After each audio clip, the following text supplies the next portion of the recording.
What's up, guys? Welcome to June 20th as we dive into 2 Kings chapter 14, where it talks about Amaziah rules in Judah. Amaziah, son of Joash, began to rule over Judah in the second year of the reign of King Jehoash of Israel. Amaziah was 25 years old when he became king, and he reigned in Jerusalem 29 years. His mother was Jehoadin from Jerusalem. Amaziah did what was pleasing in the Lord's sight, but did not his ancestor David. Instead, he followed the example of his father Joash. Amaziah did not destroy the pagan shrines, and the people still offered sacrifices and burned incense there. When Amaziah was well established as king, he executed the officials who had assassinated his father. However, he did not kill the children of the assassins, for he obeyed the command of the Lord, as written by Moses in the book of the law.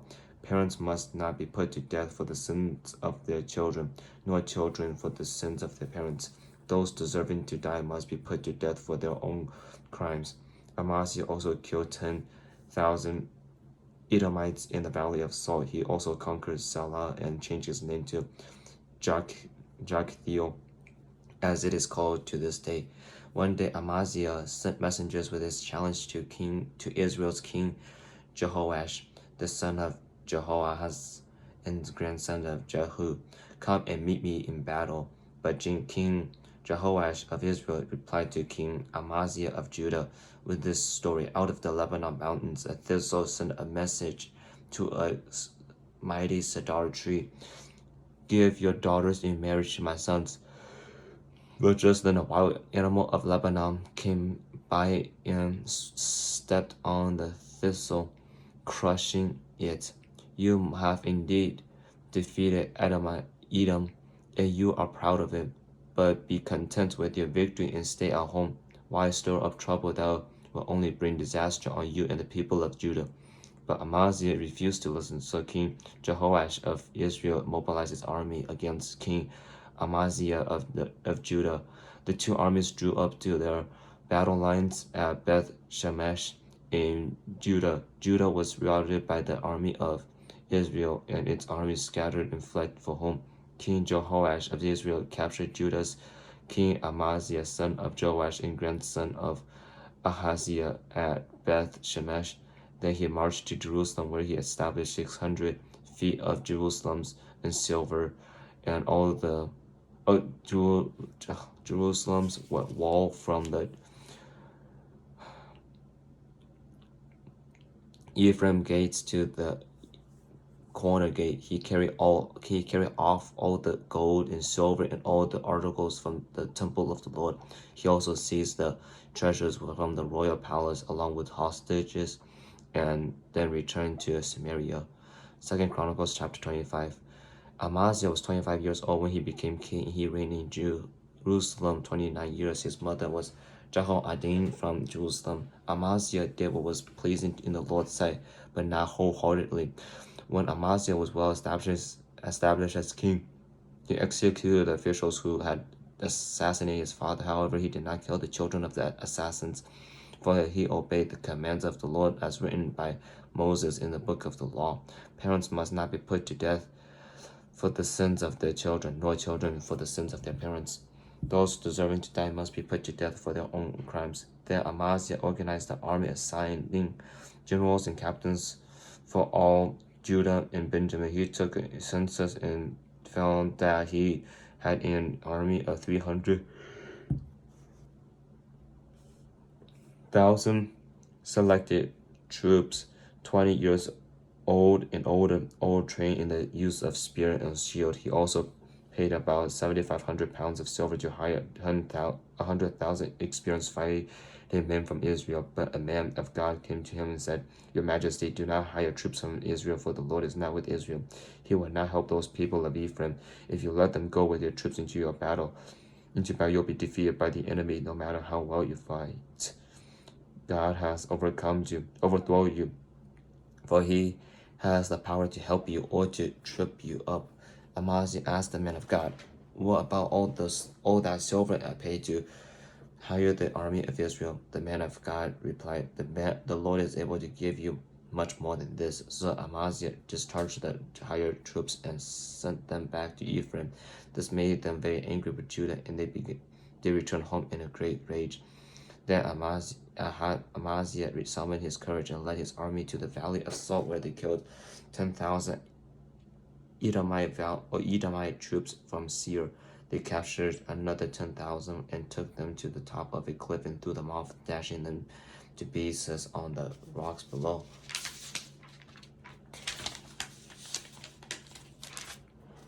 Meanwhile, the hired troops that Amaziah had sent home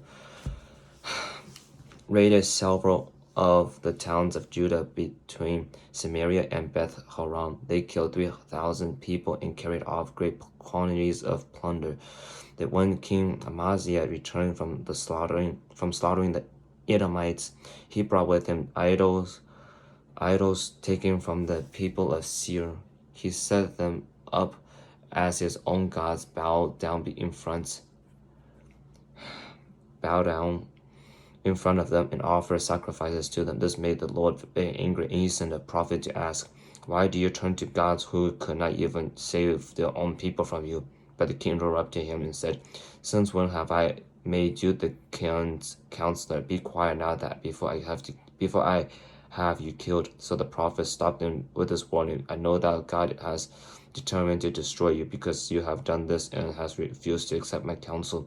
After consulting with his advisors, King Amaziah of Judah sent this challenge to Israel's king Jehoash, the son of Jehoahaz and grandson of Jehu, "Come and meet me in battle." But King Jehoash of Israel replied to King Amaziah of Judah with this story.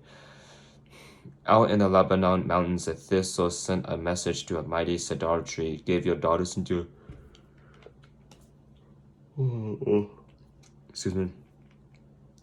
Give your daughter in marriage to my son." But just then a wild animal of Lebanon came by and stepped on the thistle, crushing him.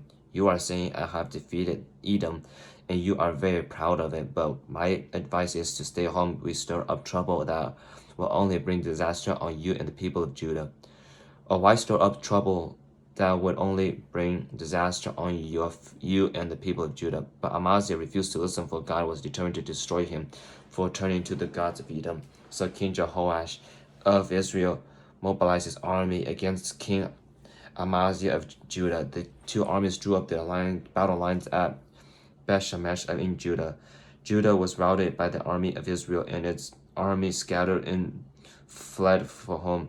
King Jehoash of Israel captured Judah's king Amaziah, son of Joash and grandson of Ahaziah, at Beth-Shemesh. Then he brought him to Jerusalem, where he demolished 600 feet of Jerusalem's wall from the Ephraim gate to the corner gate. He carried off all the gold and silver and all the articles from the temple of the Lord that has been in the care of Obed-Edom. He also seized the treasures of the royal palace along with hostages, and then returned to Samaria. End of Jehoash's reign. The rest of the events in Jehoash's reign and everything he did included the extent of his power and his war with King Amaziah of Judah are recorded in the book of the history of the kings of Israel. When Jehoash died, he was buried in Samaria with the kings of Israel. Then his son Jeroboam II became the next king.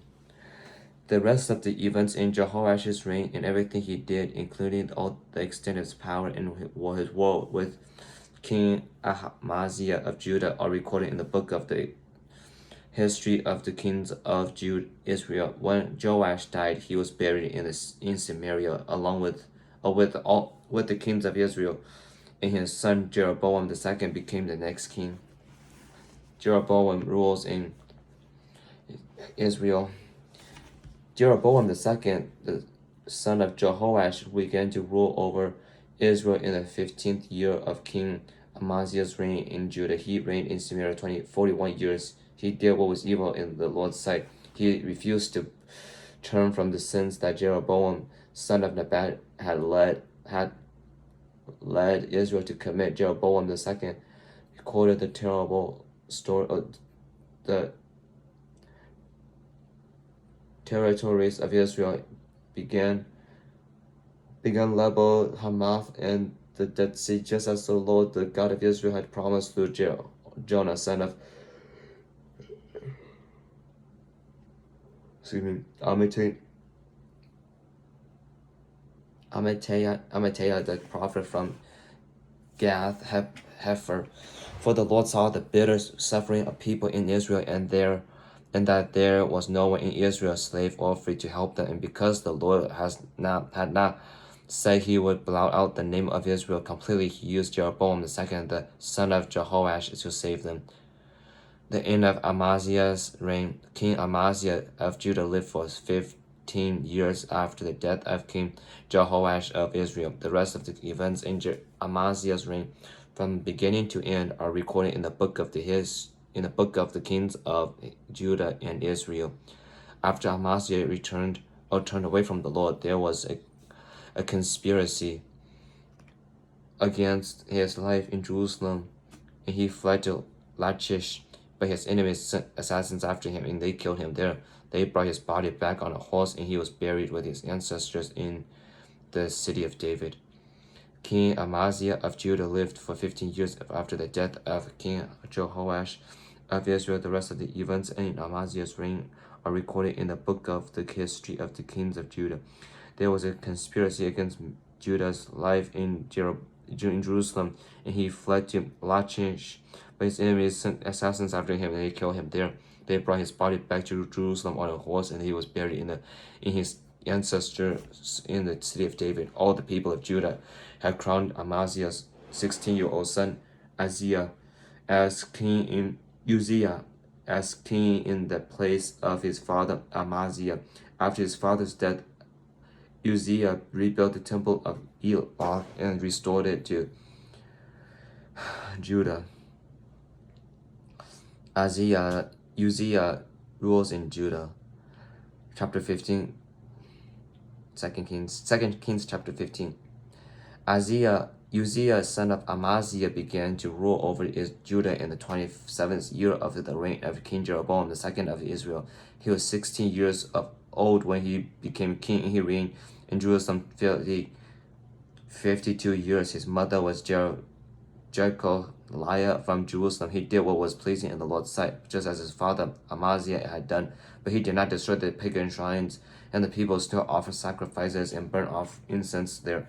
The Lord struck the king with leprosy, which lasted him until the day he died. The Lord struck He lived in isolation in a separate house. The king's son of Jotham was put in charge of the palace, and he governed the people of Israel, people of the land.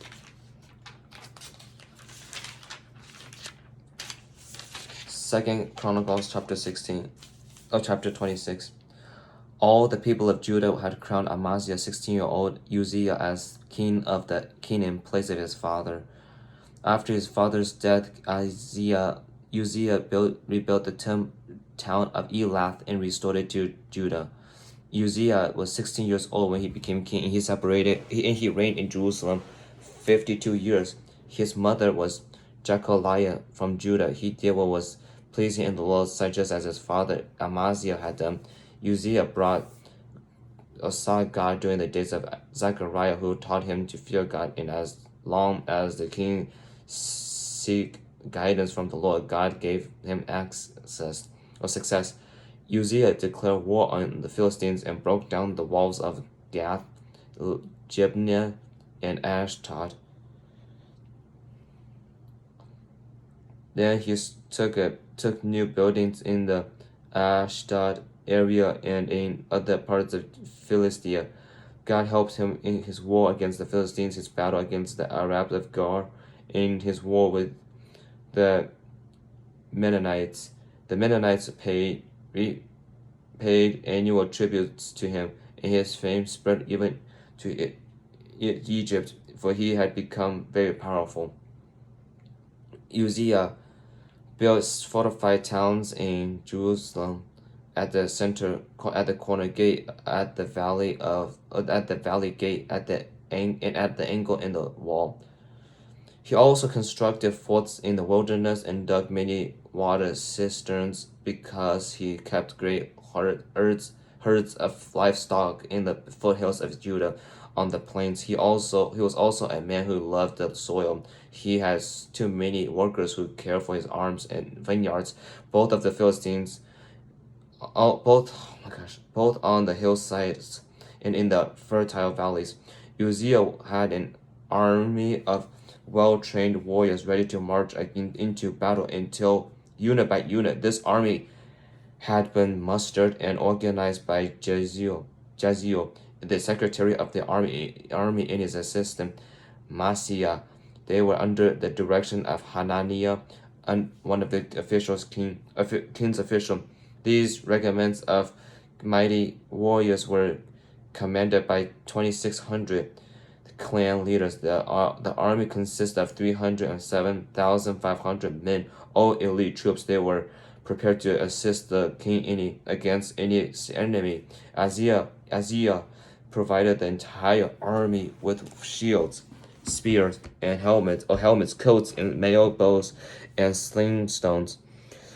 He built structures on the wall of Jerusalem designed by experts to protect those who shot arrows and hurled large stones from the heavens and the corners of the wall. His fame spread far and wide, for the Lord gave him marvelous help, and he became very powerful. Aziel's sin and punishment. When he had become powerful, he also became proud, which led to his downfall. He sinned against the Lord his God by entering the sanctuary of the Lord's temple and personally burned incense on the incense altar. Azariah, the high priest, went in after him with 8 other prophets of the Lord, all brave men. They confronted King Azariah with 80 other priests of the Lord, all brave incense to the Lord. This is the work of the priest alone. The descendants of Aaron who are set apart for this work, get out of the sanctuary, for you have sinned. The Lord will not honor you for this life. Azariah was holding an incense burner, became furious, but as he standing there raging on the priest before the incense altar in the Lord's temple, leprosy suddenly broke out on his forehead. When Azariah, the high priest, and all the other priests saw the leprosy, they rushed him out, and the king himself was eager to get out because the Lord had struck him. So King Azariah had leprosy until the day he died. He lived in isolation in separate house, for he was excluded from the temple of the Lord. His son Jotham was put in charge of the royal palace, and he gave the people of the land. Jonah's ministry to Nineveh took place during the reign of Jeroboam II. Jonah returned from Jonah chapter 1. Jonah talks about Jonah runs from the Lord. The Lord gave his message to Jonah, son of Amittai. Get up and go to this great city of Nineveh. Announce my judgment against it, because I have seen how wicked its people are. But Jonah got up and went to the opposite direction to get away from the Lord. He went down to the port of Joppa, where he found a ship leaving for Tarshish. He brought a ticket and went on board, hoping to escape from the Lord by sailing in Tarshish. But the Lord hurled a powerful wind over the sea, causing a violent storm that threatened to break the ship apart.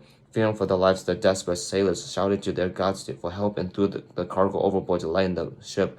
All this time, Jonah had sound asleep in the hold, sleep down in the hold. So the captain went down after him. How can you sleep at a time like this? He shouted, get up and pray to your God. Maybe he will pay attention to us and spare our lives. Then the crew cast lots to see which of them had offended the gods and caused the terrible storm. When they did this, Lot identifies Jonah as the culprit. Why has this awful storm come down on us? They shouted, demanded. What are you? Who are you? What is your line of work? What country are you from? What is your nationality? Jonah answered, I am a Hebrew, and I worship the Lord, the God of heaven, who made the earth, who made the sea and the land. The sailors were terrified when they heard this, for he had already told them he was running away from the Lord. Oh, why did you do this? They groaned. And since the storm was getting worse at the time, they asked him, What should we do to you to stop the storm? Overthrow me into the sea. Jonah said, It will become calm again. I know that this terrible storm is all my fault. Instead, the sailors vowed they even harder to get the ship to the land, but the storm easily was too violent for them, and they couldn't make it. Then they cried out to the Lord. Jonah's God, oh Lord, they pleaded, don't make us die for this man's sin, and don't let us represent for death. Oh Lord, you have sent this man or this storm upon him for your own goodness sake or good reasons. Then the sailors picked Jonah up and threw him into the raging fire, and the storm stopped at once. The sailors were awestruck by the Lord's great power, and they offered him a sacrifice and vowed to serve him. Now the Lord had arranged for a great fish to swallow Jonah, and Jonah was inside the fish for 3 days and 3 nights. Chapter 2, Jonah's prayer. Then Jonah prayed to the Lord his God from inside the fish. He said, I cried out to the Lord in my great trouble, and he answered me. I called you from the land of the dead, and you heard me. You threw into the ocean depths, and I sank down to the heart of the sea. The mighty waters engulfed me. I was buried beneath your wild and stormy waves. Then I said, Oh Lord, you have driven me from your presence, yet I will look once more upon your holy temple. I sank beneath the waves, and the waters covered over me. Seaweed wrapped itself around my head. I sank down to the very roots of the mountains. I was imprisoned in the earth, whose gate locked shut forever. But you, O Lord my God, snatched me from the jaws of death as my life was slipping away. I remember the Lord, and my earnest prayer went out to you in your holy temple. Those who fear the Lord turn their back on all Lord's mercies, but I will offer sacrifices to you with songs of praise, and I will fulfill all my vows, for my salvation comes from the Lord alone. Then the Lord ordered the fish to spit Jonah out onto the beach. Chapter 3, Jonah goes to Nineveh. Then the Lord spoke to Nineveh a second time. Get up and go into the great city of Nineveh and deliver the message I've given you. This time Jonah obeyed the Lord's command and went to Nineveh. A city is so large that it took 3 days to see it all. On the way, Jonah entered the city and shouted to the crowds, 4 days from now on, Nineveh will be destroyed. The people of Nineveh believed God's message, and from the greatest to the least, they declared a fast and put on burlap to show their sorrow.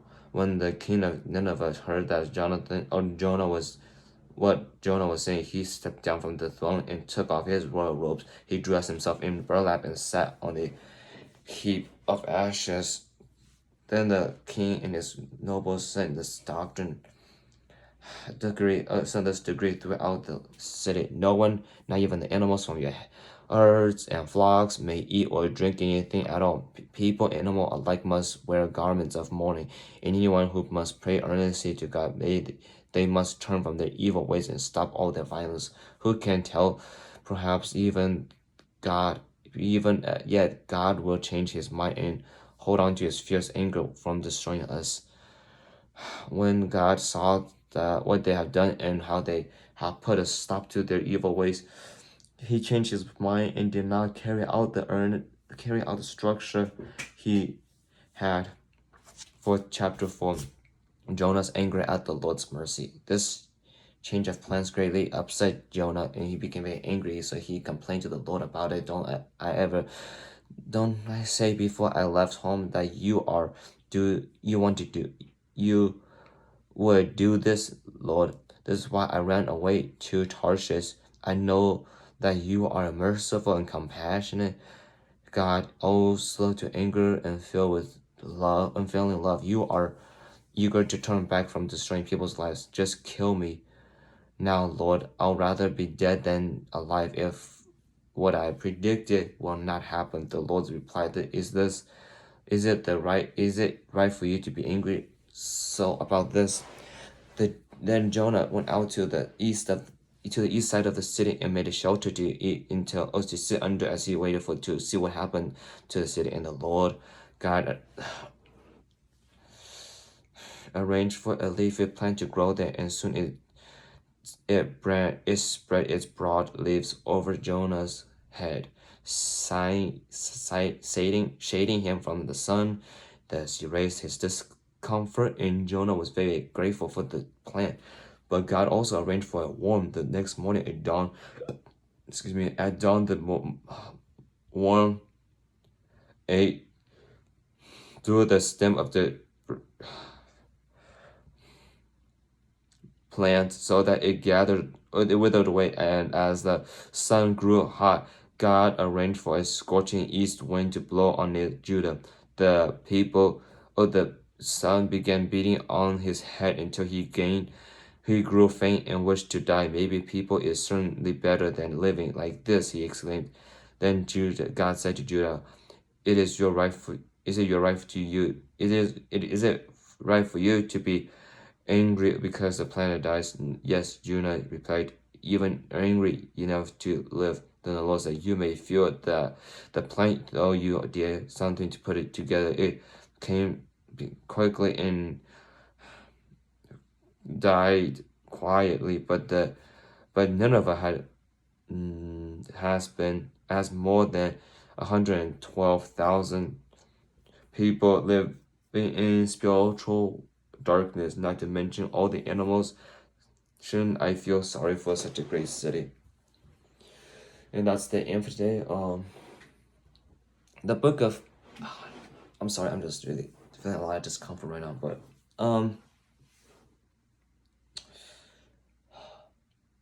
Jonas,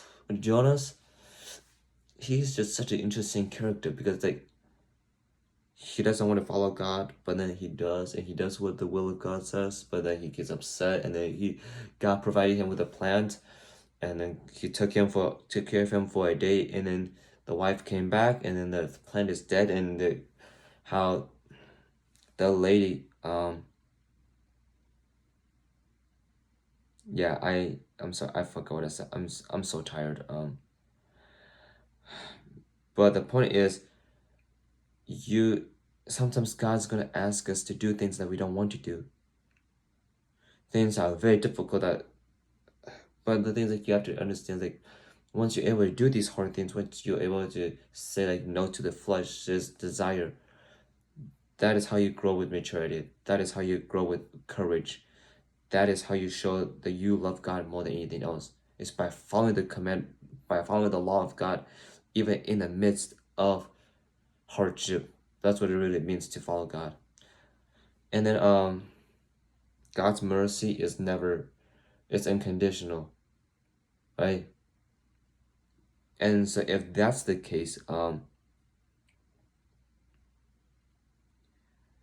sorry guys, I need to, because of the mercy of God, nobody can tell God who he should love, who he shouldn't love, for God's mercy is great, it's abundant, it's never ending, there's no limit.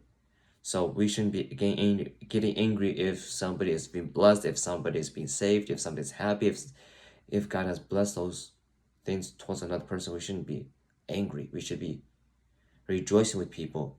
It's like Jonah was upset by the fact that the people of Nineveh got saved, that he became petty and stuff. So I'm sorry guys, I'm just so tired. I need to go sleep. But may you guys go and walk with God today.